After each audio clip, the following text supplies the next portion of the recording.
Hello everyone, welcome to कोल learning. तो आज हम अपना नया टॉपिक शुरू करने जा रहे हैं जिसका नाम है रिवर सिस्टम और ड्रेनेज सिस्टम। तो अगर हम बात करें इंडिया की, तो इंडिया में दो ड्रेनेज सिस्टम है। पहला है हिमालयन ड्रेनेज सिस्टम और दूसरा है पेनिसुलर। जो नॉर्थन पार्ट वाला है वो हिमालयन ड्रेनेज सिस्टम है और जो साउथ वाला है उसको हम कहते हैं पेनिसुलर ड्रेनेज सिस्टम। तो हिमालय में अगर हम बात करें तो तीन मेजर रिवर्स हैं, वो हैं Indus river, Ganga river, Brahmaputra river. सबसे पहले हम बात करेंगे इंदस रिवर की। तो इंदस के जो मेन ट्रिब्यूटरीज़ हैं, अगर हम बात करें सबसे पहले इंदस की, तो इंदस की जो मेन ट्रिब्यूटरीज़ हैं वो है झेलम, चेनाब, रावी और सतलज। और सतलज की एक और इम्पॉर्टेंट रिवर है वो है ब्यास। इसके बारे में पढ़ेंगे अभी। तो सबसे पहले हम इंदस के बारे में बात करते हैं कि इंदस का ओरिजिनेशन कहाँ से होता है। तो इंदस का जो ओरिजिनेशन होता है वो कैलाश पर्वत से होता है। तिब्बत के कैलाश माउंटेन के पास से जो ग्लेशियर है वहाँ से होता है, ठीक। और तिब्बत में इसको कहते हैं हम सिंगी खम्बन कहते हैं, जो कि इंडिया के लद्दाख और जस्कर रेंज से होते हुए निकलती है, पाकिस्तान जाती है, और पाकिस्तान से ये अरबियन सी में मिल जाती है। तो इंडिया में ये कवर करती है 2880 किलोमीटर, ये कवर करती है लेंथ इंडिया में, ठीक। इससे सबसे पहले इससे जो मिलने वाली जो ट्रिब्यूटरीज है वो तो है चेनाब। इसमें जाकर चेनाब ही मिलती है, लेकिन चेनाब से मिलने वाली जो सबसे पहली रिवर है उसका नाम है झेलम। झेलम कहाँ से निकलती है? वो निकलती है कश्मीर के पीर पंजल से निकलती है और पाकिस्तान के झांग एरिया में जाके ये चेनाब से मिलती है और चेनाब फिर जाके इंदस में। अगर हम ये जो मैप है इसमें अगर हम इंडिया का मैप लगाएं तो अपना जो इंडिया है वो ऐसे करके निकलता है, यहाँ से ये ऐसे निकलता है। तो जितनी भी नदियाँ हैं वो पाकिस्तान में जाके ही मिलती हैं। उसके बाद आता है चेनाब। तो चेनाब की दो ट्रिब्यूटरीज हैं, मेन ट्रिब्यूटरीज, और उसको कहते हैं हम चंद्र और भागा। ये दोनों कहाँ जाके मिलती हैं चेनाब से? चंद्रभागा जो है वो काइलोंग, हिमाचल प्रदेश का जो काइलोंग वाला एरिया है वहाँ जाके ही चेनाब से मिलती हैं और चेनाब जाके फिर इंदस में मिल जाता है। उसके बाद आती है रावी। तो रावी निकलती है रोहतांग पास हिमाचल प्रदेश से और जाके मिलती है चेनाब में। और चेनाब में मिलती है कहाँ पे? ये मिलती है पंजाब के सराय सिंधु मुल्तान वाला जो एरिया है वहाँ जाके ये पंजाब में चेनाब से मिल जाती है। उसके बाद एक रिवर है ब्यास, जो कि सतलज की वो है ट्रिब्यूटरी है, सतलज की ट्रिब्यूटरी है। ये निकलती है ब्यास कुंड से, रोहतांग पास के ब्यास कुंड से निकलती है, सतलज की ट्रिब्यूटरी है। और हरिके में जाके ये पंजाब में हरिके में जाके ये सतलज से मिल जाती है, ठीक। तो ध्यान रखिएगा जो ब्यास है वो सतलज की ट्रिब्यूटरी है और सतलज फिर जाके चेनाब में मिलती है। तो अगला जो ट्रिब्यूटरी है इंदस का वो है सतलज। सतलज कहाँ से निकलती है? ये भी तिब्बत से निकलती है, राक्षस ताल से निकलती है, मानसरोवर के राक्षस ताल से निकलती है तिब्बत से। और तिब्बत में इसको कहते हैं लंघन खम्बन कहते हैं, ठीक है। जो सबसे बड़ा डैम है ना बाखरा नंगल डैम, वो भी इसी सतलज के रिवर पे ही है, ठीक। तो ये जो 5 थे, चेनाब, झेलम, चेनाब, रावी, सतलज, ब्यास, इन सबको क्या कहते हैं? पंचनाद कहते हैं। अगर पंचनाद के बारे में पूछे कि पंचनाद किसको कहते हैं, तो इन्हीं को जो ट्रिब्यूटरीज हैं इंदस की, इसको ही कहते हैं पंचनाद, ठीक। तो ये हमारा हो गया इंदस रिवर के बारे में, इंदस रिवर सिस्टम के बारे में हम जान लिए। एक बार अगर मैप भी देख लीजिएगा कैसे कैसे कौन सी ट्रिब्यूटरीज है, और इसको ऐसे सीरियली याद भी कीजिएगा क्योंकि एग्जाम में कभी कभी इससे सीरीज पूछ भी लेता है, ठीक। झेलम, चेनाब, रावी और सतलज। तिब्बत से निकलने वाली कौन कौन सी है? तो इंदस निकलती तिब्बत से और सतलज निकलती तिब्बत से। बाकी सब देखो सब यहीं कश्मीर से ही और हिमाचल से निकलने वाली नदियाँ हैं। उसके बाद हम बात करते हैं इंडिया का सबसे बड़ी रिवर सिस्टम गंगा के बारे में, ठीक। गंगा क्या है? इंडिया का सबसे लॉन्गेस्ट रिवर है और कितना किलोमीटर डिस्टेंस कवर करता है? ये 25 किलोमीटर डिस्टेंस कवर करता है इंडिया में, ठीक। उसके बाद बात करते हैं कि ओरिजिन कैसे होती है इसकी। तो अगर हम ध्यान दें तो ऊपर बद्रीनाथ है, केदारनाथ है और गंगोत्री है। तो सबसे पहले बद्रीनाथ से निकलती है अलकनंदा, एक नदी जो बद्रीनाथ से निकलती है उसको हम कहते हैं अलकनंदा। गंगा बनने से पहले ये अलकनंदा ही रहती है और इसमें मिलती है मंदाकिनी और भगीरथी, तब जाके गंगा बनती है, ठीक। अब हम देखते हैं अलकनंदा से कौन कौन सी नदी मिलती है। तो अलकनंदा में सबसे पहले आती है धौली गंगा, जिसको हम विष्णु गंगा के नाम से भी जानते हैं। तो धौली गंगा आके अलकनंदा में मिलती है, कहाँ? विष्णुप्रयाग में। विष्णुप्रयाग जोटीमठ वाला जो एरिया है, ज्योतिर्मठ, वहाँ आके विष्णुप्रयाग में ये धौली गंगा मिल जाती है। तो कौन सी नदी कौन से प्रयाग में आके अलकनंदा से मिल रही है, इसको याद रखना बहुत जरूरी है क्योंकि एग्जाम में मैचिंग में भी आ सकता है और ऐसे भी एमसीक्यू में पूछ सकता है। तो धौली गंगा विष्णुप्रयाग में आके मिल गई और धौली गंगा को विष्णु गंगा भी कहते हैं, तो विष्णुप्रयाग में मिलती है। इस हिसाब से याद भी रख सकते हैं कि विष्णुप्रयाग में विष्णु गंगा मिल रही है। अगली नदी है नंदाकिनी, और नंदाकिनी आके अलकनंदा से मिलती है नंदप्रयाग में। तो नंदाकिनी नंदप्रयाग में और विष्णु गंगा विष्णुप्रयाग में। फिर है पिंडार, जिसको पिंडार गंगा भी कहते हैं, इसको पिंडार गंगा भी कहते हैं। ये कहाँ मिलती है? ये मिलती है कर्णप्रयाग में। पिंडार गंगा कर्णप्रयाग में, जो पिंडार नदी है कर्णप्रयाग में मिलती है। फिर इससे जब आगे बढ़ती है अलकनंदा तो केदारनाथ से आने वाली जो मंदाकिनी है वो इससे मिलती है रुद्रप्रयाग में, रुद्रप्रयाग में मंदाकिनी मिलती है। और उसके बाद जब अलकनंदा आगे बढ़ रही होती है तो देवप्रयाग में इससे मिलती है भागीरथी, जो कि गंगोत्री ग्लेशियर गौमुख से निकलती है। ठीक है, गौमुख से निकलती है गंगोत्री ग्लेशियर से भागीरथी, और देवप्रयाग में आके अलकनंदा से मिल जाती है। तो इन सब प्रयाग को याद रखना है। पहला है विष्णु गंगा विष्णु प्रयाग में, नंदाकिनी नंद प्रयाग में, पिंडार कर्ण प्रयाग में। अगर हम इसको याद नहीं कर पा रहे तो ऐसे याद कर सकते हैं कि जो हम पिंड दान करते हैं ना पिंड, और सबसे बड़ा जो दानी था वो कर्ण था, तो इस हिसाब से हम याद कर सकते हैं कि जो पिंड देने वाला काम जो कर्ण सबसे ज़्यादा करता था, तो उसके हिसाब से ये कर्ण प्रयाग नाम पड़ गया है। बस ये हम याद रखने के लिए बता रहे हैं, तो इससे याद कर सकते हैं कि कर्ण प्रयाग में पिंडार गंगा आके मिलती है, रुद्रप्रयाग में मंदाकिनी मिलती है, और देवप्रयाग में भागीरथी। अगर हम भागीरथी का बस याद कर लें कि देवप्रयाग में मिलती है और पिंडार कर्ण प्रयाग में मिलती है, तो बाकी सबका तो नदी के नाम से ही है कि विष्णु गंगा विष्णु प्रयाग, नंदाकिनी नंद प्रयाग, और मंदाकिनी फिर आ गया रुद्रप्रयाग में। ठीक, अब यहाँ के बाद क्या होता है, अभी तक तो ये पहाड़ों में चल रही होती है, लेकिन यहाँ से जो गंगा बन जाती है, देवप्रयाग के बाद ये गंगा बन जाती है, और गंगा बनने के बाद ये प्लेन्स में कहाँ एंटर करती है, तो ये हरिद्वार में आती है। हरिद्वार में अगर एग्जाम में पूछता है कि ये प्लेन में कहाँ से आती है, प्लेन एरिया में कहाँ से घुसती है, सबसे पहले हरिद्वार में ही आती है ये। ठीक है, प्लेन्स में। ठीक, उसके बाद बिजनौर से ये यूपी में घुसती है।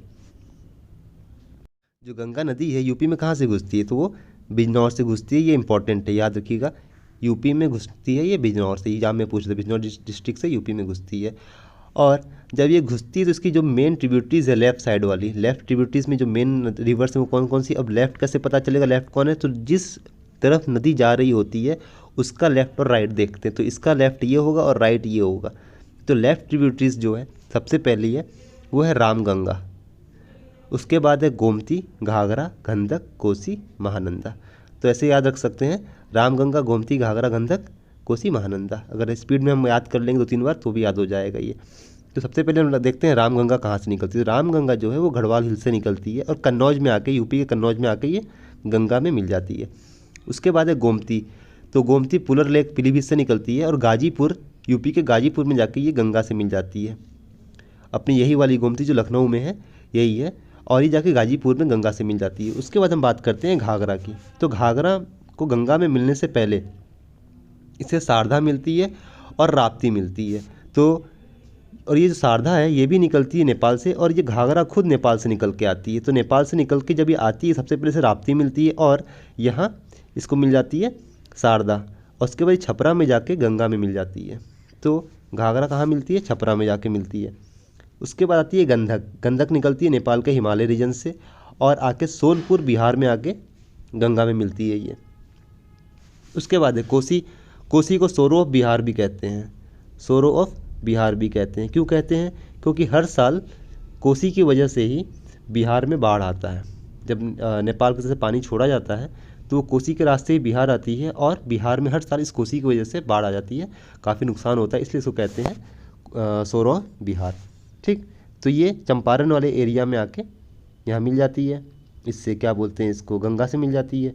उसके बाद थोड़ा और आगे अगर बढ़ें तो गंगा में मिलने वाली जो नदी है वो है महानंदा, जो कि दार्जिलिंग हिल से आती है और आके गंगा में मिलती है। अगर यहीं राइट की तरफ अगर बात करें, राइट ट्रिब्यूटरीज की बात करें, तो सबसे पहली जो नदी है वो मिलती है इसमें आके यमुना। यमुना कहाँ से निकलती है, तो ऊपर हम जब देख रहे थे गंगोत्री के बगल में यमुनोत्री थी, यमुनोत्री में जो बांदरपुर वाला रेंज है वहाँ से यमुना निकलती है। यमुना वहाँ से निकलती है और सहारनपुर से आके यूपी में घुसती है। सहारनपुर से, याद रखिएगा, यमुना सहारनपुर से यूपी में घुसती है। ठीक है, उसके बाद जब ये यूपी में घुसती है तो ये कहाँ जाके मिलती है, ये मिलती है प्रयागराज में। अब हम ऊपर अगर ध्यान दें तो कई सारे प्रयाग थे ना, तो उन सब प्रयागों का प्रयाग जहाँ यमुना मिलती है वो है प्रयागराज। ऊपर हम बहुत सारे प्रयाग देखे थे, तो इम्पोर्टेंट कहाँ था कि भागीरथी कहाँ मिलती है, वो था देवप्रयाग। देवप्रयाग में भागीरथी मिलती है, जहाँ से गंगा कहलाती है। गंगा हरिद्वार में प्लेन्स में घुसती है, फिर बिजनौर से यूपी में घुस जाती है, और वहीं साइड से ये भी आ रही होती है, और ये बिजनौर सहारनपुर से घुसती है और प्रयागराज में आके मिल जाती है। तो अगर हम इसके ट्रिब्यूटरीज की बात करें यमुना की, तो इसकी जो राइट ट्रिब्यूटरीज हैं एक सीरीज में याद रखेंगे इसको, चंबल, सिंध, बेतवा, केन। ऐसे ही याद रखेंगे हम सीरीज में, चंबल, सिंध, बेतवा, केन। उसके बाद एक और आती है राइट से, वो है सोन। ये भी एक इंपॉर्टेंट ट्रिब्यूटरीज है गंगा की। और कभी कभी एग्जाम में ऐसे पूछ लेता है कि 3 ऑप्शन दे देगा, चंबल, सिंध, बेतवा और सोन दे देगा, और ये कहेगा कौन सी इसमें ट्रिब्यूटरी जो सीधे गंगा में आके मिलती है, या इसमें से कौन सी ऐसी ट्रिब्यूटरी है जो यमुना में नहीं मिलती है। तो याद रखिएगा वो सोन है। अक्सर ऐसा क्वेश्चन पूछा गया है, तो सोन है जो सीधे जाके गंगा में मिलती है। और कभी कभी ये पूछाता है कि ये जो सोन नदी है वो गंगा में कहाँ मिलती है, तो ये पटना में जाके मिलती है, बिहार में, बिहार के पटना में जाके ये उसमें मिलती है, गंगा में। उसके बाद अगर हम लेफ्ट ट्रिब्यूटरी की बात करें यमुना के, तो 3 इंपॉर्टेंट रिवर है, ऐसे छोटे मोटे बहुत हैं जो कि गंगा के वो कैचमेंट में आ जाते हैं, इसलिए ध्यान नहीं देते कि छोटे मोटे बहुत हैं। तो ये जो 3 इंपॉर्टेंट वो हैं हिंडन, रिंड और वरुण। ठीक है, ये लेफ्ट ट्रिब्यूटरीज ऑफ यमुना है। फिर बात करते हैं हम सोन की। तो सोन की भी 2 ट्रिब्यूटरीज हैं, एक है रिहंद और एक है नॉर्थ कोयल। कभी कभी एग्जाम में पूछ लेता है रिहंद किसकी ट्रिब्यूटरीज है। तो जैसे ये रिहंद है, ये सिंध है, ये रिहंद है और ये सिंध है, तो इसमें कन्फ्यूज नहीं होना है। रिहंद सोन की है, सिंध यमुना की है। ठीक है, और रिहंद किसमें मिलती है, रिहंद जाके मिलती है सोन में, और सोन जाके मिलती है गंगा में। गंगा में कहाँ, पटना में। ठीक है, पटना में जाके ही मिल जाती है। उसके बाद हम आते हैं वेस्ट बंगाल में। तो गंगा का अगर हम देखें तो हुगली वेस्ट बंगाल से हुगली जाके गंगा में मिलती है, और हुगली में मिलता है दामोदर रिवर, और दामोदर को कहते हैं बंगाल का सोरो। जैसे हम कोसी को बिहार का सोरो कह रहे थे, वैसे ही दामोदर को हम बंगाल का सोरो कहते हैं, क्योंकि अक्सर दामोदर नदी की वजह से उधर वाला जो एरिया है बहुत ज़्यादा नुकसान हो गया बंगाल का, तो दामोदर को हम सोरो ऑफ बंगाल कहते हैं। ठीक है, उसके बाद जब गंगा थोड़ा और आगे बढ़ती है तो राजमहल हिल से बाहर निकलने के बाद ये जाती है बांग्लादेश में। अब बांग्लादेश में गंगा को किस नाम से जानते हैं, एग्जाम में पूछता है ये, तो पद्मा के नाम से जानते हैं। किसके, पद्मा के नाम से जानते हैं। ठीक है, बंगाल में गंगा को पद्मा के नाम से जाना जाता है, और यही पद्मा फिर नीचे की तरफ जाती है और साउथ की तरफ जब मुड़ती है तो जो अपने इंडिया, अभी हम देखेंगे अपने इंडिया की जो ब्रह्मपुत्र नदी बांग्लादेश में जाती है तो उसको वहाँ जमुना के नाम से जाना जाता है। ये जो जमुना नदी आ रही है वही ब्रह्मपुत्र है जो हमारे इंडिया से जाती है और बांग्लादेश में घुसती है, इसको जमुना कहा जाता है। और जमुना से जब पद्मा मिलती है, यानी कि हमारी गंगा जब हमारे यमुना से मिलती है तो इसको मेघना कहते हैं। ठीक है, पद्मा और जमुना जब मिलती है तब इसको मेघना रिवर कहते हैं, और मेघना रिवर बन के फिर ये बे ऑफ बंगाल में गिर जाती है। तो ये था हमारा पूरा गंगा रिवर सिस्टम। ठीक, सारे इंपॉर्टेंट हम देख लिए, कौन सी कहाँ से ओरिजिन कहाँ से है और कहाँ कहाँ मिलता है, ये सब पूरा याद रखना है, और कौन सी ट्रिब्यूटरी किसकी है इस पर थोड़ा ध्यान देना है। ठीक है, उसके बाद हम बात करते हैं ब्रह्मपुत्र के बारे में। तो जो हमारा ब्रह्मपुत्र नदी है, ठीक, ये असम और अरुणाचल की नदी सबसे बेस्ट कह रहा हूँ, सबसे बड़ी नदी है। और इसका जो ओरिजिन होता है ये भी मानसरोवर तिब्बत के पास से होता है। कहाँ से होता है, मानसरोवर तिब्बत के पास से। किस ग्लेशियर से निकलती है ये, तो ये निकलती है अंगसी ग्लेशियर से, ANGSI। ठीक है, अंगसी ग्लेशियर से निकलती है मानसरोवर तिब्बत में। वहाँ इसको किस नाम से जाना जाता है, तो वहाँ इसको जाना जाता है यार्लो संगपो। ठीक है, ये टी नहीं होगा, टी साइलेंट है, यार्लो संगपो के नाम से जाना जाता है इसको तिब्बत में। फिर जब ये इंडिया में घुसती है तो किस जगह से घुसती है, तो ये नामचा बरुआ से घुसती है इंडिया में। ये अगर हम देखें तो ये जो है, ये जो एरिया है ये तिब्बत के एरिया से जाती है और नामचा बरुआ से, यहाँ ये जो एरिया है ये नामचा बरुआ एरिया है, यहाँ से यूटर्न लेती है और ये नामचा बरुआ से इंडिया में घुस जाती है।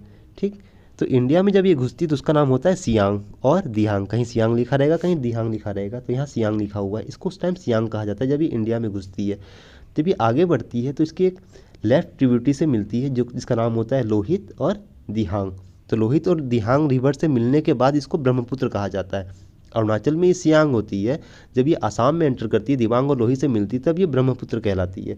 और ब्रह्मपुत्र कहलाती है और वहाँ से फिर जब ये आगे बढ़ती है, ठीक, आगे बढ़ती तो कुछ ट्रिब्यूटरीज इसके आसाम में जो होते हैं वो इससे मिलते हैं। तो वो कौन कौन सी ट्रिब्यूटरीज है मेजर, तो एक है बूढ़ी डिहिंग और एक है धनसारी और बूढ़ी डिहिंग, ये लेफ्ट ट्रिब्यूटरीज है। अगर ये नदी ऐसे आ रही है तो इसकी लेफ्ट ट्रिब्यूटरीज ये वाली है और राइट ट्रिब्यूटरीज ये वाली है।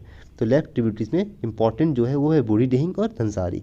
ठीक, फिर धुबरी वाला एक एरिया आता है जहाँ से ये बांग्लादेश में घुसती है। कहाँ से घुसती है, धुबरी वाले एरिया से। उससे पहले हम ये देख लेंगे कि लेफ्ट का तो हम देखें, राइट में कौन कौन सी इसकी नदियाँ आती हैं। तो राइट की अगर बात करें तो अरुणाचल से आने वाली नदियाँ हैं सुबनसरी, कामिंग, मानस और संकोस। ठीक, ये चारों नदियाँ अरुणाचल से आती हैं और ब्रह्मपुत्र में राइट साइड से मिलती हैं, ना कि लेफ़्ट साइड से। याद रखिएगा, लेफ़्ट और राइट एग्जाम में अक्सर पूछ लेता है, तो ये राइट साइड से आके मिलती हैं। फिर जो ब्रह्मपुत्र है, बांग्लादेश में घुसने से पहले किस एरिया से घुसता है? ये धुबरी से घुसती है। और जैसे ही ब्रह्मपुत्र धुबरी से बांग्लादेश में घुसती है, तो वहाँ ब्रह्मपुत्र को जमुना के नाम से कहा जाता है। अभी जैसे हम गंगा रिवर में पढ़ रहे थे, उसको जमुना के नाम से जाना जाता है। और इसी जमुना से सिक्किम से एक नदी आ रही होती है, तीस्ता रिवर। तीस्ता रिवर के बारे में आप लोग शायद पहले भी सुने होंगे। तो तीस्ता रिवर आके जमुना से मिलती है, और जैसे ही ये जमुना से मिलती है, यमुना का नाम जमुना हो जाता है। और जमुना से जब ये पद्मा मिलती है, तो इसका नाम मेघना हो जाता है। तो ये सीधे आके फिर बे ऑफ बंगाल में गिर जाती है। ठीक, तो इतना हम देखें ब्रह्मपुत्र के बारे में भी। अब हम देखते हैं अपना पेनिनसुलर जो ड्रेनेज सिस्टम है, साउथ वाला पार्ट, उसके बारे में देखते हैं। तो साउथ का जो मेजर रिवर्स हैं वो कौन कौन सी हैं? वो है महानदी, गोदावरी, कृष्णा, कावेरी, नर्मदा, तापी। नर्मदा तापी को एक बार के लिए हम अलग रखते हैं। तो कौन कौन सी है? महानदी, गोदावरी, कृष्णा और कावेरी। तो ये कैसे है? अगर हम साउथ का मैप देखें, ये हमारा अगर साउथ है, तो महानदी यहाँ है, गोदावरी यहाँ है, गोदावरी यहाँ से निकलती है, फिर कृष्णा है, कावेरी है, ठीक, नर्मदा यहाँ है, तापी यहाँ है, यहाँ लूनी है, यहाँ लूनी आती है, ठीक है, पेरियार रिवर यहाँ पर है, ठीक। तो महानदी का अगर हम ओरिजिन देखें, तो महानदी कहाँ से निकलती है? ये सिहावा से निकलती है ना, SIHAWA, सिहावा छत्तीसगढ़ डिस्ट्रिक्ट से निकलती है, और कहाँ जाती है? बे ऑफ बंगाल में जाके ये गिर जाती है। उसके बाद गोदावरी की बात करें, तो गोदावरी को दक्षिण गंगा भी कहा जाता है। अगर पूछा जाए दक्षिण गंगा किसको कहते हैं, तो गोदावरी को कहते हैं। ये कहाँ से निकलती है? नासिक, महाराष्ट्र से निकलती है। और इसकी जो इंपॉर्टेंट ट्रिब्यूटरीज़ है, याद रखने वाली बात है ये, क्योंकि यहाँ में पूछता है इसकी इंपॉर्टेंट ट्रिब्यूटरीज़ को, तो वो है पेनगंगा, इंद्रावती, प्राणहिता और मंजरा। ये किसकी है? गोदावरी की है। उसके बाद कृष्णा रिवर है, ये कहाँ से निकलती है? निकलती है महाबलेश्वर से, ठीक है, महाबलेश्वर से निकलती है। और ये इसकी इंपॉर्टेंट जो रिवर्स हैं वो कौन कौन सी ट्रिब्यूटरीज है? पहला है कोन्या, तुंगभद्रा और भीमा। ये कहाँ जा के मिलती है? ये बे ऑफ बंगाल में। ये सारी जो नदियाँ हैं ये सब राइट साइड जाती हैं, ठीक, मतलब बे ऑफ बंगाल की तरफ जाती हैं। उसके बाद है कावेरी। कावेरी निकलती है ब्रह्मगिरी हिल्स से, कर्नाटक के ब्रह्मगिरी हिल्स से निकलती है। और इसकी इंपॉर्टेंट जो ट्रिब्यूटरीज है वो है कामिनी, भामिनी और अमरावती। कामिनी, भामिनी और अमरावती। ये भी कहाँ जाके गिरती है? ये बे ऑफ बंगाल में जाके गिरती है, बे ऑफ बंगाल में जाके गिरती है। इसके बाद आती है नर्मदा और तापी। नर्मदा तापी को इसलिए अलग रखा गया था क्योंकि ये दोनों नदी जो हैं ये जाके वेस्ट की तरफ, यानी कि अरबियन सी में जाके गिरती हैं। ये अरबियन सी में जाके गिरती हैं। तो ये पूछा जाता है कि कौन सी नदी है जो वेस्ट की तरफ फ्लो करती है, तो ये है नर्मदा और तापी। नर्मदा जो है वो सतपुरा और विंध्यन रेंज के बीच से निकलती है, अमरकंटक से निकलती है, और ये रिफ्ट वैली है, ठीक, ये विंध्यन और सतपुरा के बीच से निकल के जाती है, अरबियन सी से निकलती है। और जो सबसे बड़ा वाटरफॉल है ना, धुआंधार वाटरफॉल, वो भी नर्मदा रिवर पे ही बना हुआ है। किस पे बना हुआ है? नर्मदा रिवर पे बना हुआ है। तापी कहाँ से निकलती है? तो बैतूल से, मध्य प्रदेश के बैतूल एरिया से निकलती है ये। और ये भी जाके कहाँ गिरती है? अरबियन सी में गिरती है। जैसे अभी हम अगर मैप दिखाया था मैं, अगर ये इंडिया का मैप है तो तापी यहाँ से निकलती है, नर्मदा यहाँ से आती है। यहाँ जैसे लूनी बता दिया था अभी, लूनी जो है वो राजस्थान में है, राजस्थान से अरावली के रेंज से निकलती है, गुजरात तक आती है। उसके बाद पेरियार यहाँ पे था, बता ही दिया था। और यहाँ से निकलती है, छत्तीसगढ़ से निकलती है महानदी, नासिक से निकलती है गोदावरी, कावेरी निकलती है ब्रह्मगिरी हिल्स कर्नाटक से, ठीक। तो ये हो गया हमारा कौन सा वाला? पेनिनसुलर वाला एरिया हो गया, ठीक। इसके अलावा भी छोटी मोटी बहुत सारी नदियाँ हैं, लेकिन जो हमारे पीटी का सिलेबस है उसके हिसाब से इतने जितने इंपॉर्टेंट थे उतने यहाँ पे करा दिया गया है। इन्हीं को बार बार याद रखिएगा। और जब खास करके जो यूपी में अपना गंगा रिवर वाला सिस्टम है और यमुना रिवर वाला सिस्टम है, इसको खास करके याद रखिएगा, ठीक। और थोड़ा सा ब्रह्मपुत्र वाला एरिया याद रख लीजिएगा, ब्रह्मपुत्र का जो कौन कौन सी ट्रिब्यूटरी कहाँ से आती है। बाकी पीटी के लिए इतना मोर देन इनफ है। जो नेक्स्ट टॉपिक है वो लोग हम लोग कल करेंगे, ठीक है। Thank you.